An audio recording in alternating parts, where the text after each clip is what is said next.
Welcome back to Studio Cast, our regular podcast where we tackle all the meaty topics of real estate.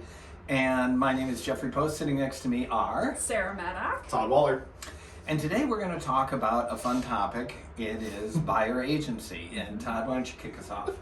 So if you were paying attention last year, there were some significant changes to the real estate market, specifically how agents and consumers interact. And one of the largest changes that is, came in the form of buyer agency agreements. Now, here in the state of Michigan, we've had buyer agency agreements for feels like ever, honestly. About a Well, quarter as long century. as I've been in real estate. In fact, that was my first designation, accredited buyer's representative. Absolutely perfect. So you've been in business for a long time. I mean, a couple minutes. Yeah, a couple minutes.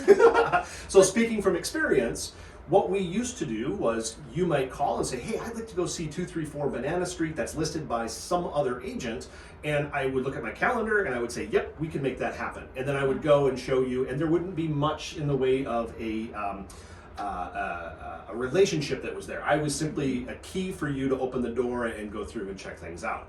Now what's supposed to happen is we as agents are supposed to speak with you as a consumer to say, hey, if this is the house that you're going to purchase, here's a buyer agency agreement and here's exactly how I'm going to be compensated. And that needs to be signed before we can actually open up that door for you, unfortunately.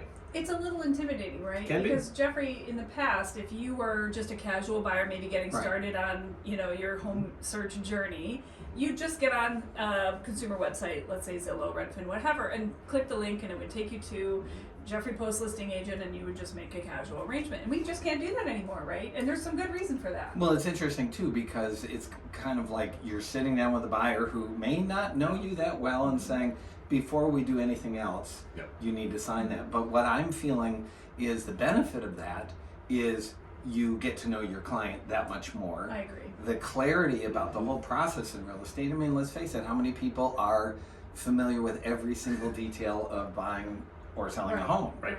So, I mean, not many consumers do this more than 2 or 3 times their entire lives, Mhm. right? And so talking with a professional that is familiar with the changes, familiar with the marketplace, really is to your benefit. Now, Sarah, why would a consumer not want to deal directly with the listing agent of a particular property? Well, it seems obvious when you say it out loud, right? The listing agent has a fiduciary duty to their client, the seller. And you can't serve two masters well, right? And so while it is legal and possible for an agent to be both a listing agent and represent the buyer, it is definitely not advised. It's better for everybody in the transaction to have their own representation, their own agent who is giving them advice, sharing information with them that would help them get the best deal possible. And you can't both sell the house for the most money possible and get the best deal possible really easily. So it's better anyway. And again, it's something we've practiced all along. What it means is buyers in the market today are going to have to do a lot of work up front. They should be doing that anyway in an ideal situation, meaning they should call different agents and vet them and sit down and interact and Yep. decide, does their communication style jive with mine? Do I like what they're saying? Do I think they have the knowledge in the industry? So that when you are ready to finally get out and actually walk through properties together, you've made some decisions up front that can really impact the whole proceeding. so it sounds like a couple of things.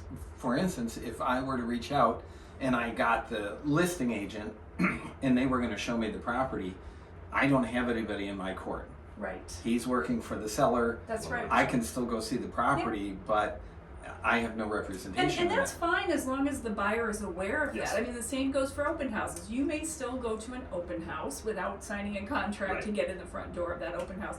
It's just important that everybody, consumers, buyers, and sellers, know who is representing who. I like the idea of going to see 234 Banana Street. I'm really intrigued by that.